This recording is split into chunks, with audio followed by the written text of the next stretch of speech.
Teninay fandarana famakiana tenin'Andriamanitra. Arahinao eto amin'ny Eky Radio isan'andro amin'ny 12 ora sasany atoandro. Parole de vie, lecture de la Bible tous les jours sur Eky Radio à 12h30. Wort des Lebens, jeden Tag eine biblische Lektüre um 12:30 Uhr im Eky Radio.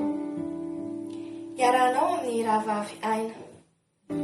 Teninay, teny mahavelona.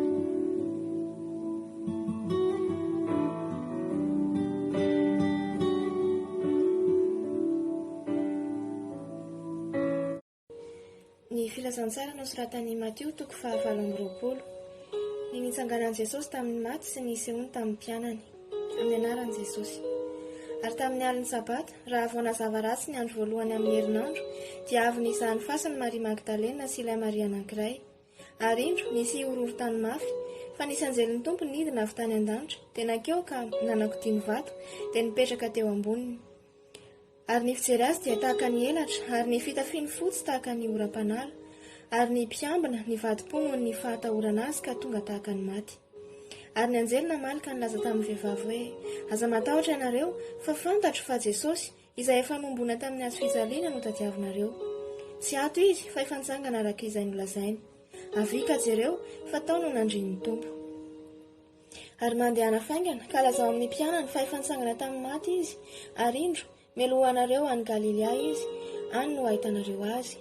Indro efa nilaza taminareo aho. Dia niala faingana tamin'ny fasana izy ireo, sady natahotra no faly indrindra, dia niazakazaka ilaza tamin'ny mpianatra. Ary indro Jesosy nifanena taminy ka nanao hoe finaritra, ary izy ireo nanatona, dia niazona ny tongony ka nikohaka teo anatrehany. Dia hoy Jesosy taminy, aza matahotra fa mandeha any, ka saovy makany Galileana raha lahiko, fa any no ahitany ahy. Ary no nandeha izy ireo, indreny ny mpiambina sasany nakany an-tanàna ka nilaza tamin'ny lohan'ny mpisorona ny zavatra rehetra izay vao niseho. Ary rehefa niangona izy mba amin'ny loholona, dia niara-ny hevitra ka nanao vola be, ka nanome vola be ny miaramila ary nanao hoe, laza hoe, ny mpianany tonga alina ka nangalatra azy, ary sendra natory izahay, ary raha misy milaza izany amin'ny gouvernoura, izahay dia ampanaiky azy ka hanao izay tsy ampaninina anareo. Dia nandray ny vola izy ka nanao araka ny teny nomeny azy, ary izany teny izany dia naheliny Jiosy mandrak'androany. Ary ny mpianatra 12 dia nakany Galilea ho any amin'ilay tendrombohitra nasain'i Jesosy nalehany. Ary no nahita azy izy dia nikohaka fa ny sasany nianahana. Ary Jesosy nanantona dia niteny taminy ka nanao hoe, efa nomena ahy ny fahefana rehetra ny an-danitra sy ety an-tany, koa mandehana ianareo dia ataovy mpianatra ny firenena rehetra. Manao batisa azy ho amin'ny anaran'ny Ray sy ny Zanaka ary ny Fanahy Masina, sady mampianatra azy hitandrina izay rehetra nandidiko anareo. Ary indro, izao momba anareo mandrakariva ambara-pahatongavan'ny fahataperan'izao tontolo izao. Amen. L'Évangile selon Matthieu, chapitre 28. Au nom de Jésus. Après le sabbat, à l'aube du premier jour de la semaine, Marie de Magdala et l'autre Marie allèrent voir le sépulcre. Et voici, il y eut un grand tremblement de terre, car un ange du Seigneur descendit du ciel, vint rouler la pierre et s'assit dessus. Son aspect était comme l'éclair, et son vêtement comme la neige. Les gardes tremblèrent de peur et devinrent comme morts. Mais l'ange prit la parole et dit aux femmes, « Pour vous, ne craignez pas, car je sais que vous cherchez Jésus qui a été crucifié. Il n'est point ici, il est ressuscité comme il l'avait dit. Venez, voyez le lieu où il était couché, et allez promptement dire à ses disciples qu'il est ressuscité des morts. Et voici, il vous précède en Galilée. C'est là que vous le verrez. Voici, je vous l'ai dit. » Elles s'éloignèrent promptement du sépulcre, après, avec crainte et avec une grande joie, et elles coururent porter la nouvelle aux disciples.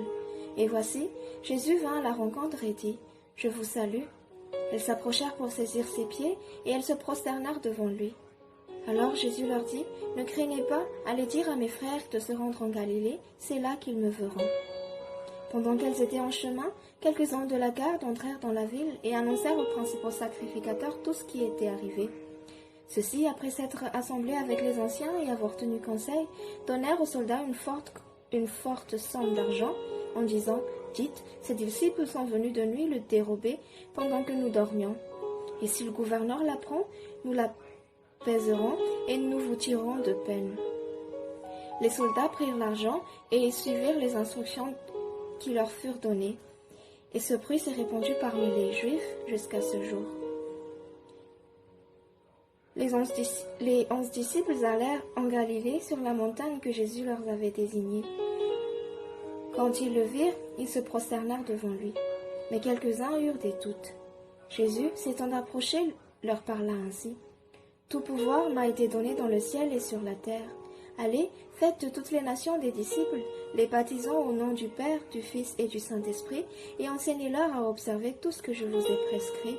Et voici, je suis avec vous tous les jours jusqu'à la fin du monde. Amen. » Das Evangelium nach Matthäus Kapitel 28. Im Namen Jesus. Als aber der Sabbat vorüber war und der erste Tag der Woche anbrach, kamen Maria Magdalena und die andere Maria, um nach dem Grab zu sehen. Und siehe, es geschah ein großes Erdbeben. Denn ein Engel des Herrn kam vom Himmel herab, trat hinzu und wälzte den Stein weg und setzte sich darauf. Seine Erscheinung war wie der Blitz und sein Gewand weiß wie der Schnee.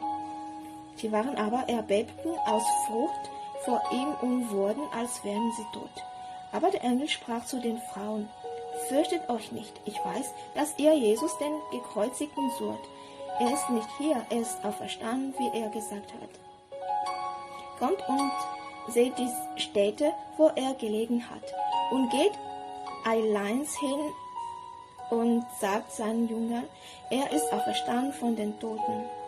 Und siehe, er geht vor euch hin nach Galiläa. Da werdet ihr ihn sehen. Siehe, ich habe es euch gesagt. Und sie gingen eilends weg vom Grab mit Furcht und großer Freude und liefen, um es seinen Jüngern zu verkündigen. Und siehe, da begegnete ihnen Jesus und sprach: Seid gegrüßt. Und sie traten zu ihm und umfassten seine Füße und fielen vor ihm nieder. Da sprach Jesus zu ihnen: Fürchtet euch nicht. Geht hin und verkündigt es meinen Brüdern, dass sie nach Galiläa gehen, dort werden sie mich sehen. Als sie aber hingingen, siehe, da kamen einige von den Wache in die Stadt und verkündeten den Hohenpriestern alles, was geschehen war. Und sie kamen mit den Ältesten zusammen, hielten Rat und gaben den Soldaten viel Geld und sprachen: Sagt, seine Jünger sind in der Nacht gekommen und haben ihn gestohlen, während wir schliefen. Und wenn es dem Statthalter zu Ohren kommt, wollen wir ihn beschwichtigen und dafür sorgen, dass ihr nichts zu fürchten habt. Sie nahmen das Geld und taten, wie sie angewiesen waren. Und dies Gerücht hat sich bei Juden verbreitet bis auf den heutigen Tag. Aber die 11 Jünger gingen nach Galiläa auf den Berg, wohin Jesus sie beschieden hatte. Und als sie ihn sahen, fielen sie vor ihm nieder, einige aber zweifelten. Und Jesus trat herzu, redete mit ihnen und sprach: Mir ist gegeben alle Gewalt im Himmel und auf Erden. Darum geht hin und lehret alle Völker, taufet sie auf den Namen des Vaters und des Sohnes und des Heiligen Geistes und lehret sie halten alles, was ich euch befohlen habe. Und siehe, ich bin bei euch alle Tage bis an der Weltende. Amen.